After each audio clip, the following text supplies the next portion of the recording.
Nagaan Waaqayyoo isiniif haa baay'atu. Ani dubbii sagalee Waaqayyoo isiniif hiruudhaaf kan hin dhiyaadhe obboleessa keessan Galataa Dhinsaati.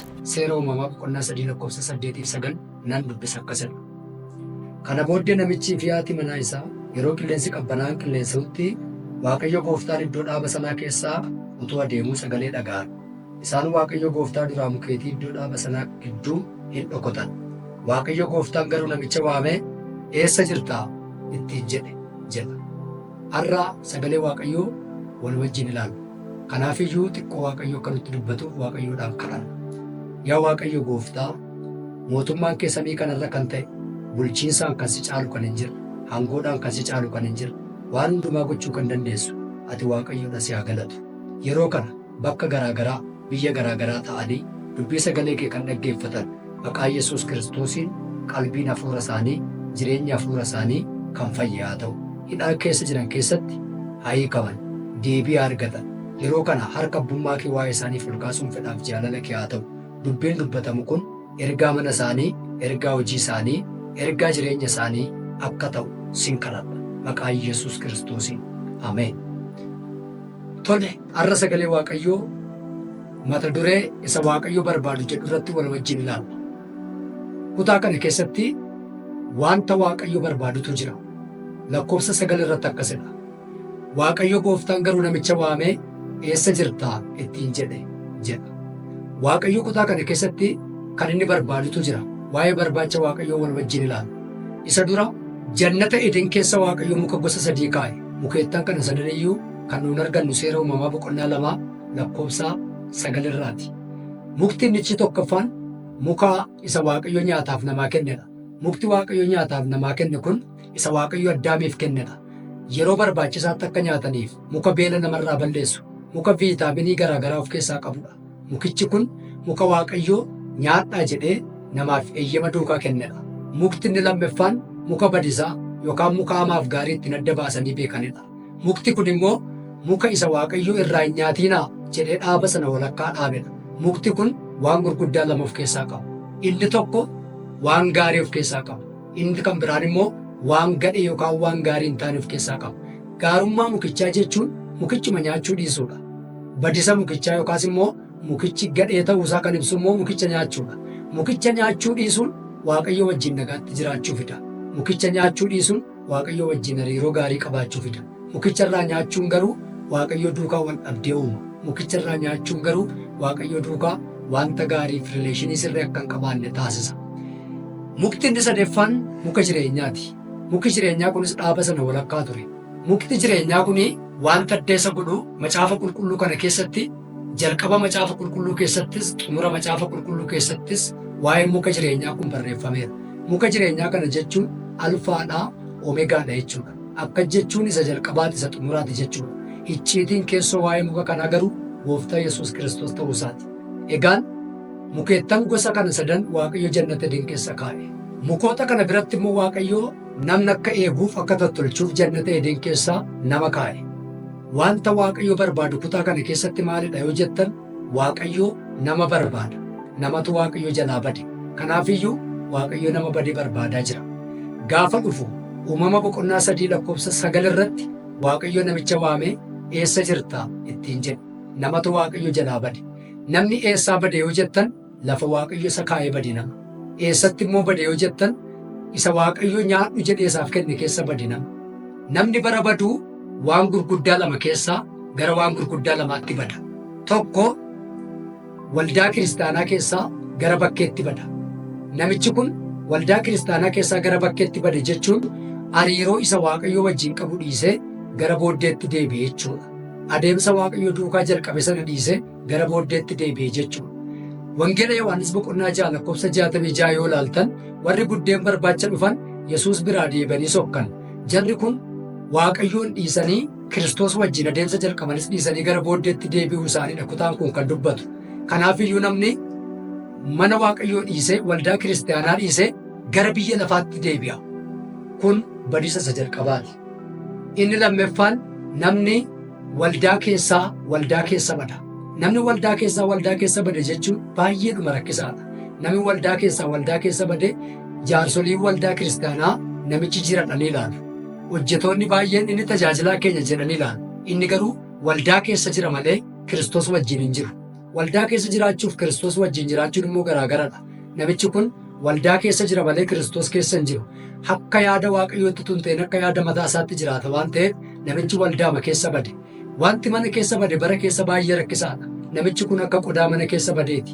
Yeroo tokko tokko yoo itti yaaddanii beektu ta'e qodaa mana keessa gattan baay'ee isin rakkisa, baay'ee isin aarsa. Qodaan isin mana keessa gattan akkasidha. Utuu harkatti baattanii jirtanii lafa keessa dhabdu. Utuu harkatti baattanii jirtanii eessa dhaqadheettanii ofirra barbaaddu, mana keessa barbaaddu. Of bukkee keessanii eessa akka keessan wallaaltu. Erga mataan isin dhukkube erga joortanii dhabdanii booddee keessanii xiqqoo gaafatti yaaddan fagoodhaa argitu miti isinuma bira jira. Waldaa keessa jira namni baay'een garuu hin jiru. Waldaa keessa jira namni baay'een Kiristoos duukaa hin jiru. Waldaa keessa jiraachuuf Waaqayyo duukaa jiraachuun garaagara. Kakuu moofaa keessaa seera uumamaa boqonnaa 3 keessatti namni waan argatu waan nyaatu argatee Waaqayyo jalaa bade. Kakuu haaraa keessaa wangeela Yohaannis keessatti immoo wangeela Yohaannis boqonnaa 6 keessatti immoo namni waan nyaatu dhabee Yesuus biraa bade. Isa duraa Saamu'eel boqonnaa 15 lakkoofsa 17 irratti akka Saa'ol yaada isaa jijjiirrate kutaan kun dubbata. Saa'ol nama Waaqayyo guddisedha. Nama Waaqayyo mootii Israa'el godhee yeroo jalqabaaf isa kaasedha. Garuu Saa'ol erga yeroo xiqqoof waamicha Waaqayyo isa waametti fayyadamee yaada Waaqayyo hojjete booddee dhumarratti yaada mataa isaa raawwachuutti ka'e. Dhumarratti akka fedha mataa isaatti jiraachuutti ka'e. Waaqayyoon gaddisiise. Namoonni baay'een akka gaafa ganama Waaqayyo isaan waamee miti. Erga waamamanii dhufanii booddee erga Waaqayyo duukaa takka jiraatanii booddee jireenya isaanii kan Waaqayyoon gaddisiise ta'a. Mul'ata boqonnaa 2 lakkoofsa 2-5 yoo ilaaltan warra waldaa Efesoonitti Waaqayyo waan tokko dubbata karaa Yohaannis. Ani jaalala dhabuu keessatti argadheera. Ati akka dur jirtu sanatti jirta miti. Kanaafiyyuu Waaqayyo wanti inni nurraa barbaadu akka nun iddoo keenyatti deebinudha. Akka kaleessa Waaqayyo nu waametti jiraata waan hin jirreef Waaqayyo akka nun iddoo keenyatti deebinu barbaada. Namoonni baay'een har'a hojii mana abbaa isaanii keessatti hojjetaa turan isa gaarii sana dhiisanii yaada mataa isaanii hojjetaa jiru. Wanti Waaqayyo nurraa barbaadu akkuma Waaqayyo nu waametti akka nun jiraannudha. Namoonni tokko tokko gaafa hirruun isaanii guutu Waaqayyo biraa hafu. Amma hirruun isaanii guututti Waaqayyoon tajaajilu. Amma hirruun isaanii guututti Waaqayyo duukaa deddeebii gaarii qabaatu. Hirruun isaanii guunnaan Waaqayyo irraa gargar ba'u. Namoonni tokko tokko garuu isa hirruu isaanii guute Yesuus biraan hafan. Hirruu isaanii gaafa guutu isa hirruu isaanii guute kana mi'eeffatu. Isa hirruu isaanii guute duukaa deemu. Wangeela Luqaas boqonnaa 5 lakkoofsa 1 irraa qabdanii gaafa laaltan. Simoon Phexros fa'aa qurxummii qabuudhaaf gaafa laga bu'an. Gooftaa Yesuus gaafa dhufee kiyyoon isaanii amma guututti amma tarsa'uu ga'utti akka qurxummii qabatan isaaniif taasise. Yeroo sana jalqabanii nuun kiyyoon keenya qurxummiis qabateera hirruun keenyas guuteera amma of dandeenyerra ati immoo lafa dhimma kee dhaqidhanii Yesuusiin of biraan geggeessine. Yesuus isa hirruu isaanii guute duukaa adeemsa jalqaban, imala jalqaban. Kanaafiyyuu Waaqayyoo kan inni nurraa barbaadu isa kana. Namoonni tokko tokko haala adda addaatiin Waaqayyo biraa deebi'anii, Waaqayyo biraas hafanii, Waaqayyo jalaas badanii, amma si'achi deebi'ee nama ta'uu nan danda'a jedhanii yaadu. Si'achi deebi'een akka koo kaneessaa tajaajilaa jiru. Si'achi deebi'een hojii gaarii sanatti fufee hojjechuu danda'a jedhu. Si'achis Waaqayyo na simataa jedhu. Eeyyee Waaqayyo si simata. Waaqayyo hojii kana itti si fufsiisa. Namni badee deebi'ee galuu danda'a. Wangeela Luqaas boqonnaa 15 lakkoofsa 11 yoo ilaaltan kutaa kana keessatti namoota gosa 3 argina. Innis abbaa, ilma hangafaa, ilma quxisuudha. Hiikkaan jarreen kana sadeenii akkasi. Abbaan Yesuusitti fakkeeffama yookaan Waaqayyotti fakkeeffama. Ilmi hangafaa Fariisota yookaan barsiisota seeraatti fakkeeffama. Ilmi quxisuun warra qaraxa fuudhan sanatti fakkeeffama. Egaa haa ta'uyyuuti malee kutaa kana keessatti ilmichi inni quxisuun sun abbaa isaa gaaffii akkas jedhu tokko gaafate. Yaa abbaa koo qabeenya keerraa wanta naga'u naaf kenni jedhee irraa fudhate. Abbaan isaas tole jedhee kenneef. Inni immoo gaafa qabeenya abbaa isaa fudhate sana mana abbaa isaa gadhiisee bade. Akka malee dhaqee jiraachuudhaan biyya ormaa keessatti hiriyoota hin taane gidduutti waan abbaan isaa kenne sana of harkaa fixe. In rakkate. Mana abbaa isaatii gaafa ba'u baay'ee rakkate. Mana abbaa isaatii gaafa ba'u jireenyi isaatti toluu dide. Arras namoonni baay'een mana abbaa isaanii keessaa ba'anii jireenya gaarii hin taane jiraachaa jiru. Mana abbaa isaanii keessaa ba'anii jireenya Waaqayyo keessaa harka hin qabne jiraachaa jiru. Dhuguma baay'een keenya jijjiirama baay'ee jijjiirama. Waaqayyo jalaas bannee jirra. Namoonni kaleessa miindaa hin qabne gaafa erga miindaa argatanii booddee Waaqayyo jalaa badan. Namoonni iddoo hin qabne erga iddoo argatanii booddee Waaqayyo jalaa badan. Waaqayyo arras nama barbaadaa jira. Waldaa kiristaanaa keessatti nama barbaadaa jira. Namoonni kaleessa waan hin qabne Waaqayyoon kadhatanii argatan baay'een waan Waaqayyo isaaniif kenne keessa badan. Namoonni kaleessa fira hin qabne hiriyaa argatanii badan. Namoonni kaleessa baadiyyaa turan magaalaatti galanii badan. Namoonni kaleessa waltajjii hin qabne waltajjii argatanii badan. Namoonni kaleessa beekamtii hin qabne beekamtii argatanii badan. Namoonni kaleessa nama baay'ee biratti adda argatanii hin beekne waltajjii guddaa argatanii Waaqayyo jalaa badan.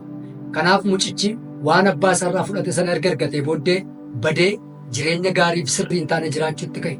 Nama isa jiraachisu dhabee namatti of gatee jiraachuutti ka'e. Warri itti of gatee jiraachuutti ka'es akka inni booyyee isaanii eeguuf gara laga booyyeetti isa ergatan. Laga booyyee keessa darabaa keessa booyyee eeguudhaaf gadi bu'e. Akka aadaa warra Yihuudootaatti nama booyyee eegu jechuun nama baay'ee tuffatamaa. Nama booyyee eegu caalaa tuffatamaan kan biraan hin jiru. Akka macaafa qulqulluuttis booyyee xuraa'ummaa bakka bu'a. Mucichi booyyee eeguu gaafa dhaqu laga booyyee sana taa'ee waan booyyeen nyaattu nyaachuu hawwa. Dhuguma tuun gale abbaan kun asima taa'ee yaade.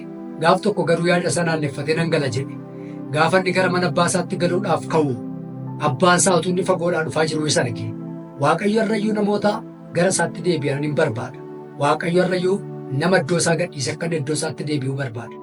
Yoo yaada kee naanneeffattee gara Waaqayyootti deebi'uu barbaadde Waaqayyo fagootti si arga. Fagootti abbaan isaa isa argee ilaa mucaan koo dhufaa jira jedhe. Yeroo mucaan isaa mana ga'u wantoota gurguddaa afur godheef tokko uffata isa caalu fidaatti uffisaa jedhe. Akka jechuun ati maatiitti dabalamteetta jechuudha. Lama qubeelaa fidaa quba isaatti kaa'aa jedhe. Akkas jechuun aniif ati tokko taaneerra yookaan ati kan kooti ani immoo kan keeti abbaan ergisin ergatu jechuudha. Sadii kophee fidaa miila isaatti kaa'aa jedhe. Kophee fidaa miila isaatti godhaa jechuun mallattoo ilmummaati. Yeroo sana akka yeroo sanaatti kophee kan kaawwatu ilma malee garba miti. Ati garba nama kamiyyuu miti yookaas immoo anaafis garba miti ilma kooti jechuutti ka'u. Isa dhumaarratti tuntunicha fidaatii qalaa'e. Tuntunoo inni jedhuu fi tuntunicha inni jedhu garaagara. Tuntunichi tuntunoo adda ba'eedha. Tuntunoon sun isa abbaaf ilma walitti araarsudha. Tuntunoon sun isa dhiigi isaa dhangala'ee abbaaf ilma gidduutti araaraaf foolii gaarii foolii nagaa fidu sanadha. Kanaafiyyuu mucichi deebi'ee gale. Arras ergaan isinii qaba. Haala adda addaatiin yookaan isinitti tole yookaan isinitti toluu baate Waaqayyo jalaa kan fagaattan Waaqayyo jalaa kan baddan si'achi deebi'ee hojii kootti nan deebi'aa waamicha koo ganamaatti nan deebi'aa kan jettan eeyyee deebi'uu dandeessu. Waaqayyo isin barbaada. Dhiigi gooftaa keenya Yesuus Kiristoos inni dhangale har'ayyuu ho'aadha. Namoota gara isaaniitti gara Waaqayyootti deebi'uu barbaadaniif har'ayyuu dhiigichi araaraa sun jira. Kanaaf Waaqayyo irraa nama barbaada. Waaqayyo gooftaan isin haa eebbisu. Sagantaa keenya isa guyyaa irraa xumureera. Sagantaa keenya isa ittaanu hanga walitti deebinutti nagaan tura. Ogeessi kaameraa na wajjin ture obboleessa koo Efreem Dirribaati. Waaqayyo baraaf jireenya kee haa eebbisu. Shaalom nagaa taa'u.